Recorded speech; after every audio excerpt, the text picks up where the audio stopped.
রমজান মাসের একেবারে শেষের দিকে আমরা উপনীত হয়েছি, আর কয়েকটা দিন বাকি আছে। আরেকটা জুমা আমাদের নসিবে থাকলে আমরা পেতেও পারি, আর না পেলে এটাই হবে হয়তো শেষ জুমা।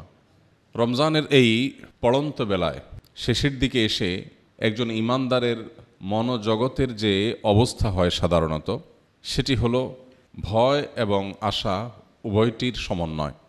আমরা সাধারণত ইমানের যে তাড়া, তাকওয়ার যে তাগাদা, আল্লাহ রাব্বুল আলামিনের প্রতি বিশ্বাস এবং ইয়াকিনের যে ফলশ্রুতি, এগুলোর কারণে রমজান জুড়ে আমরা ভালো কিছু করব, সে প্রত্যাশা, সে স্বপ্ন, সে আগ্রহ আমাদের অনেকেরই রমজানের শুরুতে থাকে। কিন্তু রমজানের শেষের দিকে এসে বিশেষ করে আমাদের হিসাব মেলাবার সময় হয়, আর হিসাব মেলাবার সময় যখন হয় তখন আমরা অনেকেই অনেক বেশি হতাশ হয়ে যাই। আবার অনেকে শয়তান মিথ্যা সান্ত্বনা দেয়, প্রবোধ দেয়, আর অনেকেই এই দুইটার মধ্যে ভয় এবং আশা এই দুইটার মধ্যে দারুণভাবে সমন্বয় করতে পারেন। রমজানের এই শেষের দিকে এসে বিশেষ করে একটি হিসেব আমাদের সবার মেলানো দরকার, সেটা হলো আল্লাহ রাব্বুল আলামিন যে আমাদেরকে সিয়াম ফরজ করে দিয়েছেন, রোজা রাখাটাকে ফরজ করে দিয়েছেন, সেটা কেন করেছেন, তার সুফল কি, তার মূল লক্ষ্য কি। আল্লাহ রাব্বুল আলামিন সেটি বলেছেন তাকওয়া অর্জন করতে পারা, তাকওয়ার চেতনা অন্তরে ধারণ করতে পারা। তাকওয়ার যে চেতনা মানুষ অন্তরে ধারণ করে, হৃদয়ে লালন করে, এই চেতনাটা সৃষ্টি করাটাই হলো সিয়ামের উদ্দেশ্য। রমজানের পড়ন্ত বেলায় এসে শেষের দিকে এসে আমাদের সেই উদ্দেশ্য কতটা সাধিত হয়েছে, কতটা হাসিল হয়েছে, সে যোগ বিয়োগ কষার সুযোগ সবচেয়ে দারুণ সময় এটি। রমজানের এতগুলো দিন অতিবাহিত হয়ে গেছে, আমরা আল্লাহ তৌফিক দিয়েছেন, রোজা রেখেছি, তারাবি পড়েছি, ইফতার সাহারি করেছি, টুকটাক নেকামলের চেষ্টাও করেছি। কিন্তু আমার মনোজগতের অবস্থাটা কি আসলে? আমি কি নিজেকে পরিবর্তন করতে পেরেছি? আমি কি মুত্তাকি হয়ে উঠতে পেরেছি? আমি কি আমার মধ্যে আল্লাহ ভীতির চেতনা জাগ্রত রেখে আল্লাহ রাব্বুল আলামিনের ভয়ে, আল্লাহর আদেশ নিষেধগুলোকে মাথায় রেখে চলার মতো মানসিকতা তৈরি করতে পেরেছি? নাকি আমার রমজান পূর্ববর্তী যে জীবন ছিল, সেই রমজান পূর্ববর্তী জীবনের সাথে আমার রমজানের শেষের দিকে সে রমজান পরবর্তী জীবনের মধ্যে তেমন কোনো পার্থক্য আমি দেখতে পাই না? এই হিসেবটা আমাদের সবচেয়ে বেশি মেলানো দরকার। আল্লাহ রাব্বুল আলামিন কোরআনে কারিমে বলেছেন, ইন্নামা ইয়াতাকাব্বালুল্লাহু মিনাল মুত্তাকিন। রমজানের সাথে, রোজার সাথে তাকওয়ার সম্পর্ক অত্যন্ত সুনিবিড় এবং অত্যন্ত সুগভীর। আল্লাহ বলেছেন, ইন্নামা ইয়াতাকাব্বালুল্লাহু মিনাল মুত্তাকিন। আল্লাহ তাআলা কবুল করবেন শুধু মুত্তাকিদের কাছ থেকে, যাত্রাটা আল্লাহ কবুল করবেন না। কারো রমজান যদি তাকে তাকওয়ার পথে একটুও বাড়ায়, তাহলে যতটুকু তাকে অগ্রসর করলো ততটুকুন তার কবুল হবে। আর যদি কারো রমজান তার তাকওয়াতে কোনো প্রকার পরিবর্তন না আনে, তার তাকওয়াতে কোনো প্রকার উন্নতি সাধন না করে, অগ্রগতি না হয়, তাহলে তার রমজান ব্যর্থ মনোরথ হওয়ার সমূহ শঙ্কা আছে। মোহতারাম হাজরিন, এই তাকওয়া আর মুত্তাকি এ দুটি শব্দ আমাদের মনোজগতে খুব গভীরভাবে গেঁথে ফেলতে হবে। যদি আমরা আমাদের দুনিয়া এবং আখিরাত উভয় জগতের সাফল্য চাই, চূড়ান্ত সার্থকতা চাই, আল্লাহর কাছ থেকে বিনিময় প্রত্যাশা করি, দুনিয়াতে আমরা প্রকৃত অর্থেই সুখময়, স্বাচ্ছন্দ্যময়, তৃপ্তিময় জীবন যদি আমরা প্রত্যাশা করি, তাহলে তাকওয়া নামক এই চেতনা অন্তরের গভীরে খুব দারুণভাবে আমাদের গেঁথে ফেলতে হবে। আমরা গোটা রমজান জুড়ে প্রতিদিন ইফতারের ঠিক আগ মুহূর্তে তাকওয়ার একটা দারুণ কসরত, একটা চর্চা আমরা সবাই করেছি। আমাদের সামনে দস্তরখানে সাজানো ছিল রকমারি খাবারের পসরা, অত্যন্ত মুখরোচক, সাধ্য অনুযায়ী প্রত্যেকে আমরা পানীয়, খাদ্য এর ডালা সাজিয়ে আমরা অপেক্ষা করেছি প্রতিটা দিন। আমরা যখন ইফতারের জন্য সন্ধ্যায় সূর্য ডুবার কয়েক মিনিট আগে টেবিলে বা দস্তরখানে খাবার সাজিয়ে বসেছি, তখন একদিকে আমাদের সামনে সব মুখরোচক খাবার উপস্থিত, অপরদিকে আমাদের পেটে প্রচণ্ড ক্ষুধা, আমাদের গলে প্রচণ্ড তৃষ্ণা। ক্ষুধা এবং তৃষ্ণাও আছে, আবার সামনে মুখরোচক খাবারও আছে, কিন্তু আমরা কেউ খাইনি। আমরা সবাই অপেক্ষমান ছিলাম আল্লাহর নির্দেশের, কখন সূর্য ডুববে। আল্লাহ বলেছেন, আতিম্মুস সিয়ামা ইলাল লাইল, তোমরা রোজাকে রাত পর্যন্ত পূর্ণ করো, অর্থাৎ সন্ধ্যা পর্যন্ত পূর্ণ করো। সূর্য ডুবার সঙ্গে সঙ্গে এই রাত শুরু হয়, অতএব সে পর্যন্ত সিয়ামকে কন্টিনিউ করো, কমপ্লিট করো। এই যে রোজাকে পরিপূর্ণ করতে বলা হয়েছে সূর্য ডুবা পর্যন্ত, আমরা আল্লাহর এই আদেশের জন্য অপেক্ষমান থাকি। এত রকমের খাবার আছে, পেটে প্রচণ্ড ক্ষুধা আছে, কিন্তু আল্লাহর নির্দেশ নাই, এজন্য অপেক্ষায় থাকি কখন নির্দেশ হবে। এই কালচারটা বা এই যে চর্চাটা, এটা আমরা সবাই করেছি। যে নিয়মিত নামাজ পড়েন না তিনিও করেছেন, যিনি নিয়মিত পড়েন তিনিও করেছেন, যিনি হয়তো ব্যবসা বাণিজ্য করতে গিয়ে কাজকাম করতে গিয়ে হালাল হারামের বাজ বিচার এতটা করেন না তিনিও করেছেন, আর যিনি মাশাআল্লাহ সব ক্ষেত্রে সিরিয়াস তিনিও করেছেন। যিনি মানুষের সাথে কথায় কথায় মিথ্যা বলেন, প্রতারণা করেন, কেউ যখন না দেখে তখন মোবাইলে ইউটিউবে গোপনে হারাম জিনিস দেখেন, সোশ্যাল মিডিয়াতে হারাম জিনিস দেখেন, তিনিও কিন্তু ইফতারের আগ মুহূর্তে বসে অপেক্ষমান ছিলেন। এমনকি কোথাও তিনি যদি নির্জন কক্ষে থেকে থাকেন, গাড়িতে একাকী থেকে থাকেন, তার হাতে খাবার আছে, পানীয় আছে, ইফতারের আইটেম আছে, এদিকে পেটে ক্ষুধা আছে, তিনিও কিন্তু সূর্য ডুবার এক মুহূর্ত আগ পর্যন্ত সে খাবার পানীয় গ্রহণ করেন নাই। এই চিত্রটা আমাদের সবার মধ্যে ছিল না? এই চিত্রের একটা কমপ্লিট বার্তা আছে। কি সেটা?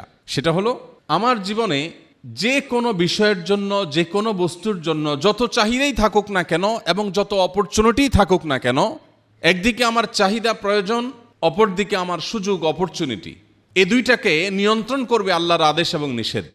এই বার্তা আমাদেরকে রোজা প্রতিদিন দিয়েছে, একবার নয় বহুবার।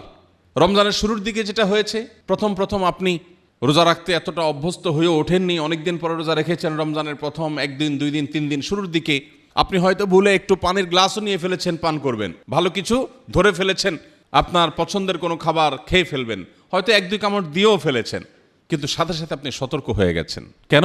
কারণ আল্লাহর নির্দেশ নাই।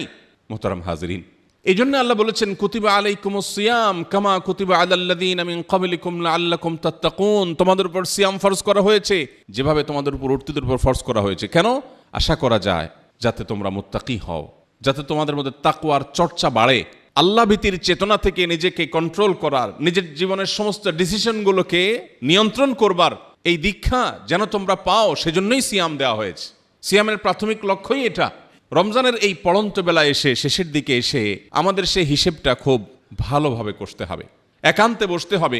আমি আমার ব্যবসা পরিচালনা করতে গিয়ে, আমি আমার কর্মস্থলে কাজকাম করতে গিয়ে আমার হাতটা কি থেমে যায় কিনা, আমার পাওটা কি থেমে যায় কিনা, আমার পথ চলা থমকে যায় কিনা, আল্লাহর আদেশ এবং নিষেধের কথা মাথায় রেখে। আমার মুখ দিয়ে একটা কথা বের হতে যাচ্ছে, কিন্তু আল্লাহর আদেশ নিষেধের বিবেচনা এটি আমার মধ্যে জাগ্রত হয়েছে এবং আমি সাথে সাথে নিজেকে নিয়ন্ত্রণ করতে পেরেছি। এই যে আত্মনিয়ন্ত্রণ, এই যে নিজেকে থামানো, আল্লাহর আদেশ নিষেধ দ্বারা পরিচালিত করা, এই কসরত, এই চর্চা, এটা আপনার মধ্যে, আমাদের মধ্যে যতটুকু বেড়েছে, এই রমজানের যে কয়েকটি দিন চলে গেল, এই দিনগুলোতে যদি আমাদের এই আত্মনিয়ন্ত্রণের প্রচেষ্টাটা একটুও বাড়ে, তাহলে মনে রাখতে হবে রমজান অতটুকুই সার্থক। কতটুকু নিজেকে আপনি নিয়ন্ত্রণ করতে পেরেছেন, কতটুকু আপনার মধ্যে এই সংযম এসেছে, কতটুকু নিয়ন্ত্রণ এসেছে, এই হিসেবটা আমাদের এই মুহূর্তে করা দরকার। কারণ আল্লাহ বলেছেন ইন্নামা ইয়াতাকাব্বালুল্লাহু মিনাল মুত্তাকিন, কেবল কবুল হবে মুত্তাকিদেরটাই। ওই যে যারা আত্মনিয়ন্ত্রণ করতে পেরেছে, সংযম এর অভ্যাস গড়ে তুলতে পেরেছে। গীবত করতে যাচ্ছে না, তার পেছনে আমি এই কথা বলছি এটা ঠিক হচ্ছে না, বলতে গিয়ে আবার থামছে, না সরি গীবত হয়ে যাবে, থাক। কাউকে একটা কথা বলতে যাচ্ছে, না থাক বললাম না তোমাকে, কারণ কথাটা গালির মধ্যে পড়বে, বাজে আচরণের মধ্যে পড়বে, আল্লাহ অসন্তুষ্ট হবেন, সেজন্য আমি বললাম না। প্রতিদিন রোজা রেখে যেরকম বারবার শুরুর দিকে বিশেষ করে খাবার এবং পানীয় খেতে গিয়েও আপনি আবার থমকে গিয়েছেন, ইফতারের সময় যেরকম আপনি সজ্ঞানে জেনে বুঝে সকল লোভ, সকল আকর্ষণ সবকিছুকে উপেক্ষা করে আল্লাহর নির্দেশকে সমুন্নত রেখেছেন, কোনোভাবে সেটাকে নষ্ট হতে দেননি। মুহতারাম হাজিরিন, সমগ্র জীবনের যে রোজা, সেই রোজা ঠিক রাখার প্রচেষ্টায় আমরা অগ্রসর হওয়ার এই আমল, এই চর্চা, এই অভ্যাস, এটা আমাদের রমজানের অবশিষ্ট যে দিনগুলো আছে সেগুলোতে আরও বেশি বাড়াতে হবে। আল্লাহ তাআলা আমাদের সবাইকে রমজান থেকে তাকওয়ার শিক্ষা গ্রহণ করে, মুত্তাকি হয়ে, তাকওয়া চর্চা করে আমাদের রোজাকে, আমাদের রমজানকে, আমাদের সিয়াম সাধনাকে সার্থক করার তৌফিক দান করুন। মোহতারাম হাজিরিন, অবশিষ্ট যে দিনগুলো আছে সেই দিনগুলোতে রব্বে কারীমের কাছে আমরা কায়মনোবাক্যে দোয়া করব, আল্লাহ রাব্বুল আলামিন অবশিষ্ট দিনগুলোর প্রতিটা মুহূর্তকে যেন কদর করার তৌফিক দান করেন। আমাদের নিজেদের পরিশুদ্ধ করার যে চেষ্টা, এটা সারা জীবন চলবে। ভারতের একজন কবি বলেছেন, কবি জিগর মুরাদাবাদী, বহু আগে, কয়েক যুগ আগের অতিবাহিত হওয়া কবি, তিনি বলেছেন, আরে ইয়ে কুস্তি তো হায় অমর ভর কি, কবি ও দাবালে কবি তু দাবালে। শয়তানের সাথে তোমার যে লড়াই, এটা তো আজীবনের লড়াই। কখনো সে তোমাকে কুপকাত করবে, কখনো তুমি কুপকাত করবে। রমজান এসেছে শয়তানকে কুপকাত করবার সুযোগ করে দেওয়ার জন্য। এই জন্য আমাদের আত্মশুদ্ধি, আমাদের আত্মনিয়ন্ত্রণ, আমাদের আত্মসংযম, এই বিষয়টাতে আমাদের সবচেয়ে বেশি মনোযোগী হতে হবে। আমরা সবাই জানি কোরআনে আল্লাহ তাআলা বিভিন্ন কথা বলার জন্য শপথ করেছেন, জানি না? অনেক কথা বলতে গিয়ে আল্লাহ তাআলা শপথ করে বলেছেন। শপথ সাধারণত মানুষ কেন করে? অবিশ্বাস্য কোনো কথাকে বিশ্বাসযোগ্য করে তুলবার জন্য শপথ করে। আল্লাহ রাব্বুল আলামিন কেন শপথ করেন? তার কোনো কথা তো অবিশ্বাস্য না। আল্লাহ শপথ করেন এই জন্য যেন বান্দা এটা বুঝে যে এই কথাটা আল্লাহ না বলে যদি কোনো বান্দা বলতো তাহলে শপথ করে বলতে হতো, এত গুরুত্বপূর্ণ কথা। তো কোরআনে আল্লাহ যত শপথ করেছেন, সাধারণত আল্লাহ তাআলা তার গুরুত্বপূর্ণ বড় বড় সৃষ্টিগুলোর নামে শপথ করে। এটা শুধু আল্লাহর শান, বান্দার জন্য সেটার অনুমোদন নেয়, নিষেধ পরিষ্কারভাবে হাদিসে আছে। বান্দা শপথ করবে শুধু আল্লাহর নামে, অন্য কোনো কিছুর নামে না। তো আল্লাহ তাআলা তার যে বড় বড় সৃষ্টিগুলোর নামে শপথ করেছেন, এরকম শপথ পুরো কোরআন জুড়ে আপনি পাবেন। কোথাও বলেছেন ওয়াল আসর ইন্নাল ইনসানা লাফি খুসর, যুগের শপথ, আসরের শপথ। কোথাও আল্লাহ তাআলা রাতের শপথ করেছেন, কোথাও দিনের শপথ করেছেন, কোথাও চন্দ্রের, কোথাও সূর্যের শপথ করেছেন, কোথাও একটি শপথ করেছেন, কোথাও দুটি করেছেন, কোথাও তিনটি করেছেন।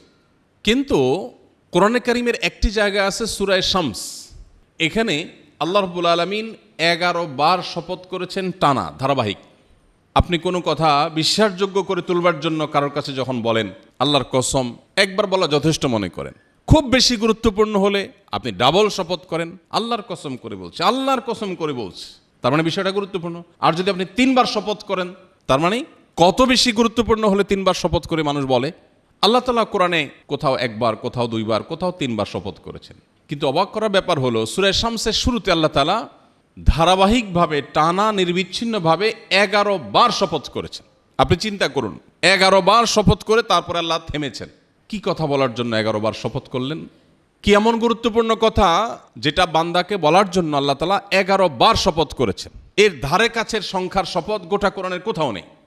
প্রিয় ভাইরা আমার, সেটা হলো এই যে বিষয়ে আমরা কথা বলছি, আত্মশুদ্ধি, আত্মনিয়ন্ত্রণ, আত্মসংযম।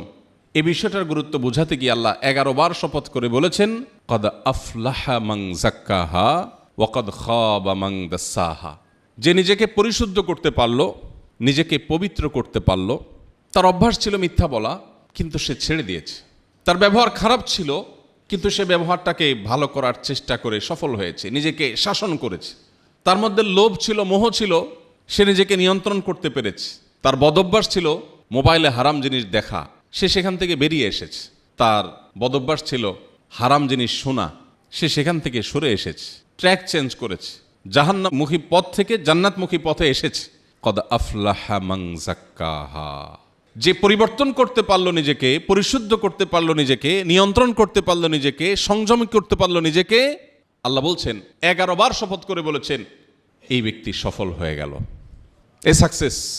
হাসি তো আমাদের অনেকের মুখেই ফুটে, কিন্তু সে হাসি কয়দিন টিকে?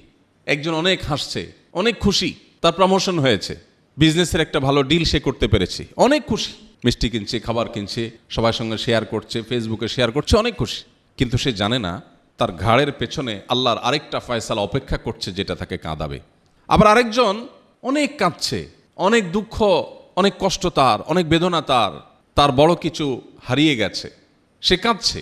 আমরা দেখি সে দুঃখী, কিন্তু আল্লাহর ফয়সালা হয়তো তার ঠিক পেছনে অপেক্ষা করছে, এমন কোনো ফয়সালা যেটার ফলে সে এত খুশি হবে, এত হাসির উপলক্ষ আসবে, যেটা আর কারোর হবে না।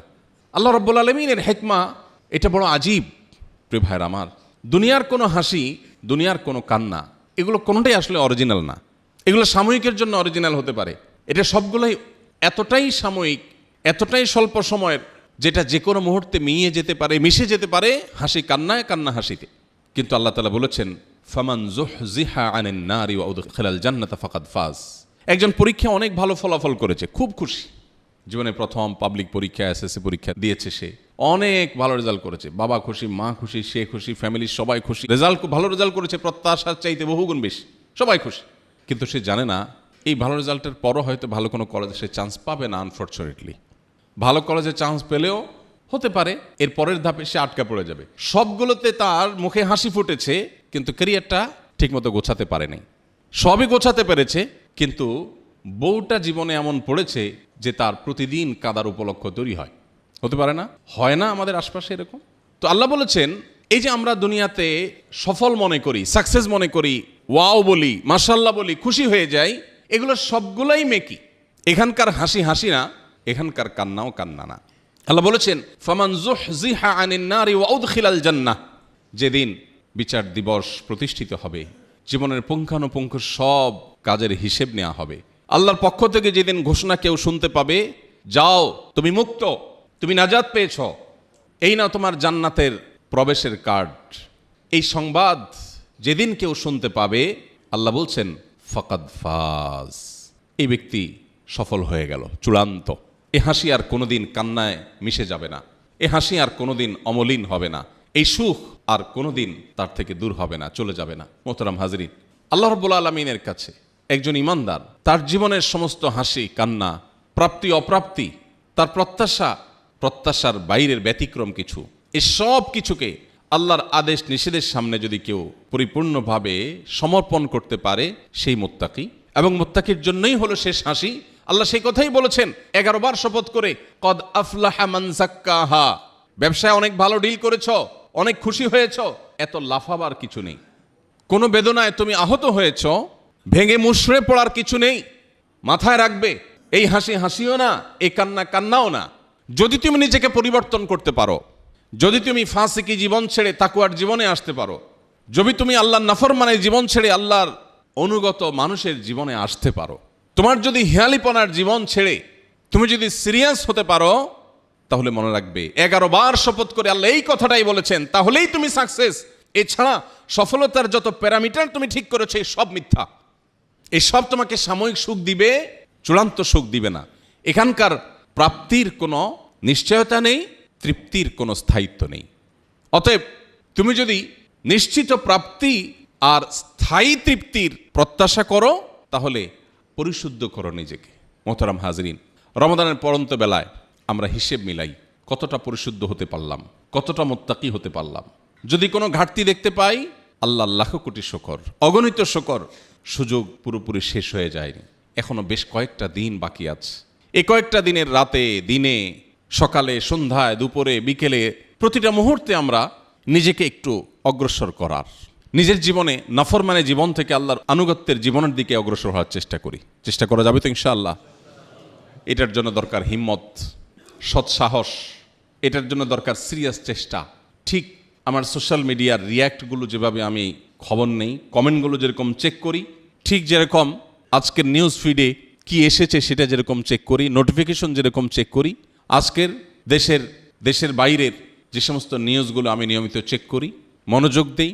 আমার ব্যবসাটাকে যেরকম যত্নের সাথে আমি সেটাকে অগ্রসর করবার চেষ্টা করি, আমার চাকরিটাকে যেরকম আমি খুব যত্ন সহকারে আগলে রাখার চেষ্টা করি, আমার ক্যারিয়ারটাকে নিয়ে আমি যেরকম সিরিয়াস, তার চেয়ে বহুগুণ যদি সিরিয়াস হতে পারি আমার চরিত্র নিয়ে, আমার আমল নিয়ে, আমার চিন্তা নিয়ে, আমার ঈমান নিয়ে, আমার আখলাক নিয়ে, আমার তাকওয়া নিয়ে, আল্লাহ 11 বার শপথ করে বলছেন, তাহলে আমি হলাম সে মানুষ যার জন্য জান্নাত অপেক্ষা করছে, যে দুনিয়াতে সফল হবে, আখিরাতে সফল হবে, যার হাসি কখনো আর মলিন হবে না। রব্বে কারীম আমাদের সবাইকে সেই মুত্তাকিদের কাতারে শামিল হওয়ার তৌফিক দান করুন। সে মুত্তাকিদের সমস্ত গুণাবলী আমরা অর্জন করার চেষ্টা করব। রমজানের যে বাকি দিনগুলো আছে, আসুন প্রতিটা দিন সকল প্রকার গুনাহ থেকে বাঁচার চেষ্টা করি, এবং শুধু রমজান কেন্দ্রিক না, এই চর্চাটা, এই প্রশিক্ষণটা নেওয়ার উদ্দেশ্যই হলো রমজান পরবর্তী যে আরও 11 মাসের জীবন আসছে, এই 11 মাস জুড়ে প্রতিটা ক্ষেত্রে আমি তাকওয়া দ্বারা পরিচালিত হব। তাকওয়া আমাকে নিয়ন্ত্রণ করবে, তাকওয়া আমাকে বলবে খাও, খাবে না, ধরো, ধরবে না, এদিকে যাবে, ওদিকে যাবে না। ঠিক আমার ইফতারকে যে তাকওয়া কন্ট্রোল করেছে, ঠিক আমি ভুলে খেতে গিয়ে আবার খাইনি, আমার খাবারকে যে নিয়ন্ত্রণ করেছে, ঠিক এইভাবে আমার সামগ্রিক জীবনের প্রত্যেকটা কাজকে যদি নিয়ন্ত্রণ করে, প্রতিটা বিষয়কে যদি নিয়ন্ত্রণ করে, সোশ্যাল মিডিয়াতে হারাম কোনো কিছু, হারাম কোনো ভিডিও আমার চোখের এরিয়াতে আসছে, আমি তাড়াতাড়ি সরিয়ে ফেললাম, আমাকে যদি নিয়ন্ত্রণ করে, তাহলে আমাদের রমজান সার্থক, তাহলে সিয়াম সার্থক। আর না হলে রুব্বা সাইমিন লাইসা লাহু মিন সিয়ামিহি ইল্লাল জু', বহু রোজাদার আছে যাদের রোজায় উপোস থাকা ছাড়া আর কিছুই হয় না।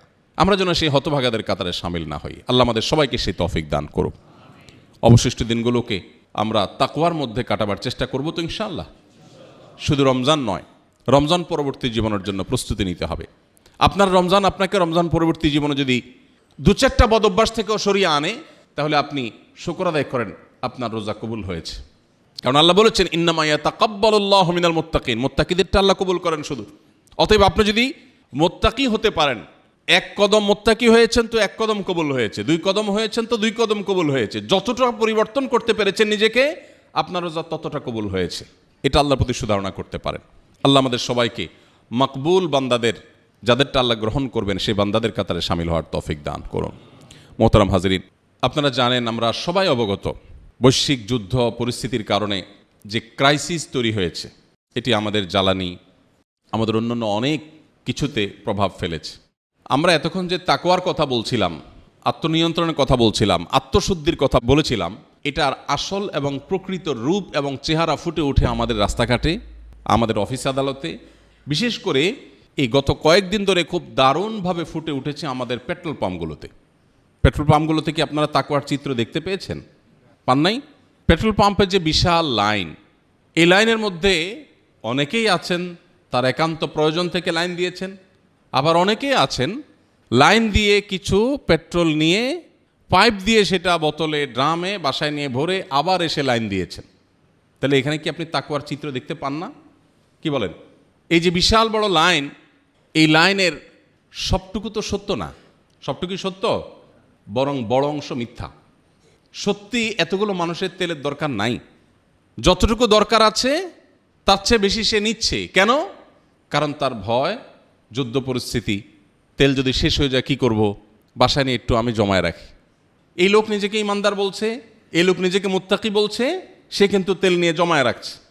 সে জানে নবী সাল্লাল্লাহু আলাইহি সাল্লাম বলেছেন লা ইয়াহতারকিরু ইল্লা খাতি, যে কোনো পণ্য মজুত করে রাখে, সংকট সৃষ্টি হয় তার ফলে, এ ব্যক্তি অপরাধী। সে জানে আল্লাহর উপরে ভরসা করতে হয় ইমানদারের, তারপরে সে জমায় রাখছে। এই যে আমরা এতক্ষণ তাকওয়ার কথা বললাম, যা দেখেন এই লোক তারাবির নামাজও পড়ছে, রোজাও আছে, মাশাআল্লাহ। রোজা রেখে উনি যে কাজটা করছেন, এই কাজটা কি রোজার সাথে সঙ্গতিপূর্ণ? তাহলে ইফতারের আগে বসে থেকে লাভ কি? খান, ক্ষুধা পেটে আছে, এত সুন্দর খাবার আছে, কেন কি দুঃখে খাচ্ছেন না? আপনাকে যে আল্লাহ নিষেধ করেছেন মজুদদারি করতে, সেটা তো আপনি করলেন সারাদিন। তাহলে ইফতারের সময় নাটক করে লাভটা কি? এই অভিনয়ের মানেটা কি? যে আল্লাহ আপনাকে সূর্য ডোবার আগ পর্যন্ত খেতে নিষেধ করেছেন, সে আল্লাহ তো আপনাকে ওই মজুদদারি করতেও নিষেধ করেছেন, বাট সেটা তো আপনি করেন নাই।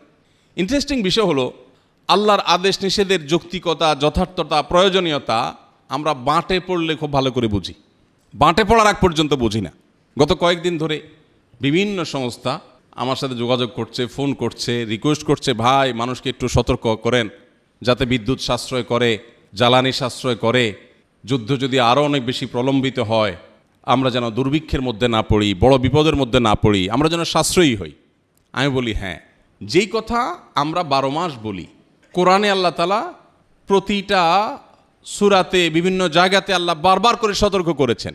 সেই সতর্কটা আল্লাহ তাআলা যুদ্ধ পরিস্থিতিতে করেন নাই। কুলু ওয়াশরাবু ওয়ালা তুসরিফু, খাও, পান করো, কিন্তু অপচয় করো না। এই নিষেধাজ্ঞা তো শুধু যুদ্ধ পরিস্থিতির জন্য না। তো আমরা যখন বাঁটে পড়ে যাই, ঠেলায় পড়ে যাই, বিপদে পড়ে যাই, চিপায় পড়ে যাই, তখন আমরা বুঝি না না, পরিমিত হইতে হবে। আল্লাহ মাফ করুন, এই যুদ্ধ পরিস্থিতি যদি আরও প্রলম্বিত হয়, আরও দীর্ঘায়িত হয়, আপনি নিশ্চিত থাকেন এই দেশের সকল ইনফ্লুয়েন্সার, সকল পলিটিশিয়ান, সকল হুজুর, এমনকি সকল গায়রে হুজুর, সবাই দেখবেন সোশ্যাল মিডিয়ায় এসে কান্নাকাটি শুরু করছে, প্লিজ সবাই পরিমিত হন, এসি পারলে 2টা চালান আর 2টা বন্ধ রাখেন, পারলে ফ্যান কম চালায় থাকেন, কারণ আমাদের বাঁচতে হবে। যে জিনিসটা ইসলাম সারা বছর করতে বলেছে, ওইটা আমরা ঠেলায় পড়লে করি, ওইটা আমরা চাপে পড়লে করি, প্রেশারে পড়লে করি। এই জায়গা থেকে ইসলামের শাশ্বত সে দিকগুলো বারবার আমাদের কাছে পরিষ্কার হয়। কেন ইসলাম আমাদের জীবনে সবচেয়ে প্রাসঙ্গিক হওয়া উচিত? আল্লাহ তাআলা আমাদেরকে এ ধরনের পরিস্থিতিতে নিজের তাকওয়ার পরিচয় দেওয়ার তৌফিক দান করুন। আমাদের তাকওয়ার মিটার এখন পেট্রোল পাম্পে চলে গেছে। পেট্রোল পাম্পের দিকে তাকালে বোঝা যায় এই সমাজের তাকওয়ার চিত্র কি। বিভিন্ন মিডিয়াতে আপনারা দেখতে পাচ্ছেন যে অনেকের বাসা বাড়ি এখন মিনি পেট্রোল পাম্প, বাসা বাড়িকে মিনি পেট্রোল পাম্প বানায় ফেলছে। এই পরিমাণ তেল আনছে, আয়না ড্রামের পরে ড্রাম ভরে রেখে দিচ্ছে। তো আমাদের বিশেষ করে বাংলাদেশের এবং সাবকন্টিনেন্টের প্রেক্ষিতে একটু প্রকটভাবে ইসলাম চর্চার নামে এই যে দ্বিচারিতা বা আংশিক ইসলাম চর্চা, এটা আমাদের মধ্যে প্রচণ্ড প্রকট। রমজানে এত মুসল্লি, রমজানের পরে সব কোথায় চলে যায়? হাওয়া হয়ে যায়। প্রত্যেকটা ক্ষেত্রে আপনি দেখবেন যে আমাদের জীবনে অল্প একটু ক্ষেত্রে ইসলাম আছে, অন্য ক্ষেত্রে ইসলাম নাই। আল্লাহ বলেছেন উদখুলু ফিস সিলমি কাফা, তোমরা ইসলামে প্রবেশ করো পরিপূর্ণরূপে। অতএব এই যুদ্ধ পরিস্থিতিতে আমরা নিয়ত করি, শুধু যুদ্ধ পরিস্থিতি না, সারা জীবনের জন্য আমরা প্রতিটা জিনিস খরচ করার ক্ষেত্রে, ব্যয় করার ক্ষেত্রে হিসেবী হব, সংযমী হব, এবং কখনো অসহিষ্ণু হব না, অসহনশীল হব না, লোভী হব না, ভবিষ্যতের চিন্তা অতিরিক্ত কাতর হব না, বরং আল্লাহর উপরে ভরসা করা শিখব ইনশাআল্লাহ। আল্লাহর উপরে ভরসা কিন্তু সবাই করে। ওই যেই লোক তেল জমাইতে জমাইতে নিজের বাসারে পেট্রোল পাম্প বানায় ফেলছে, সেও কিন্তু আল্লাহর উপর ভরসা করে। কখন? তেল যখন কমতে কমতে একদম ড্রামের গোড়ায় বেঁধে যাবে। বাইরের পেট্রোল পাম্প তো অনেক আগে শুকিয়ে গেছে, ওনার বাসারটাও যখন শুকাইতে শুকাইতে শেষের দিকে আসবে, তখন দেখবেন উনি পরিপূর্ণ ইমানদারের মতো আল্লাহ রাব্বুল আলামিনের প্রতি পূর্ণ তাওয়াক্কুল করবেন, বলবেন আল্লাহ ভরসা। এতক্ষণ তেলের ভরসা ছিল, বাকিটা আল্লাহ ভরসা। মসজিদের সামনে থেকে জুতা চোরে নিয়ে গেছে, জুতা চোরের 14 গোষ্ঠীর নাম ধরে ধরে লিস্ট করে একদম গালি দিয়ে শেষ। অনেকক্ষণ পরে হুঁশ ফিরে আসছে, গালি দিলাম যে এতক্ষণ নিজের মুখটা নষ্ট করলাম, লাভ হলো কি? চোর তো নিয়ে বেচাও শেষ, তো ধরার উপায় নেই। তো যেহেতু আর কিছু করার নাই, এবার বলে যাক আল্লাহর জন্য মাফ করে দিলাম। দুনিয়ার সব মানুষ সোজা হয় আসলে কখন? পাটে পড়লে। আর সুদিনে সোজা হয় না। আমাদের কাজ হলো ভালো সময় সোজা থাকা। আমরা অন্তত শপথ করি, সংকল্প করি, আমরা অসংযমী হব না ইনশাআল্লাহ, আমরা সহনশীল হব ইনশাআল্লাহ, চেষ্টা করবো তো ইনশাআল্লাহ। এটাই হলো রোজার বার্তা, এটাই হলো রোজার মেসেজ, এটাই হলো রোজার মূল লক্ষ্য। সেটার জন্য আমরা অর্জন করতে পারি। আল্লাহ তাআলা আমাদের সবাইকে তৌফিক দান করুন। নবী করিম সাল্লাল্লাহু আলাইহি সাল্লাম সমুদ্রেও যদি কেউ উযু করে, তাকেও পানি অপচয় করতে নিষেধ করেছেন। চিন্তা করতে পারেন আপনি, সমুদ্র যেখানে পানির জগৎ, সেখানেও উযু করতে গিয়ে অপ্রয়োজনে অতিরিক্ত পানি ব্যবহার করতে নিষেধ করেছেন। নবীজি সাল্লাল্লাহু আলাইহি সাল্লাম উযু করতেন, ছোট এক গ্লাস পানি লাগতো, এক মগ পানি দিয়ে তার গোসল হয়ে যেত। এটা তার চিরাচরিত অভ্যাস ছিল। আমরা যে পরিমাণ পানি অপচয় করি এই আধুনিক এই পৃথিবীতে, আমরা অনেক ক্ষেত্রে খুব ভালো মানুষ, আমরা মাশাআল্লাহ একটা পাখির কষ্ট সহ্য করি না, অনেক মানবিক। কিন্তু আল্লাহর এই সৃষ্টি পানি যে পরিমাণ নষ্ট করি আমরা, অজুতে যে পরিমাণ পানি টেপে আপনি খরচ করেন, একটা বালতিতে ধরে রেখে দেখেন যে ওইটা দিয়ে কয়েকজনের গোসল হয়ে যাবে। যতটুকু অপচয় আপনি করবেন, আপনার জীবনে এমন পরিস্থিতি অবশ্যই আসবে যে যতটুকু অপচয় করেছেন ততটুকুর জন্য আপনাকে ক্রাইসিসে পড়তে হবে। এই জন্য শুধুমাত্র এই যুদ্ধ পরিস্থিতিতে না, আসুন আমরা নিয়ত করি, বিদ্যুৎ হোক জ্বালানি হোক, এগুলো ব্যবহারে আমরা সাশ্রয়ী হব, আমরা সংযমী হব, অপচয় করব না, অপব্যয় করব না, চেষ্টা করব তো ইনশাআল্লাহ। এটা আমাদের নিজেদের প্রয়োজনে করতে হবে, এটা তাকওয়ার প্রয়োজনে করতে হবে, আল্লাহকে সন্তুষ্ট করার প্রয়োজনে করতে হবে। আল্লাহ আমাদের সবাইকে করার তৌফিক দান করুন। আস-সুন্নাহ ফাউন্ডেশন, উম্মার স্বার্থে সুন্নাহর সাথে।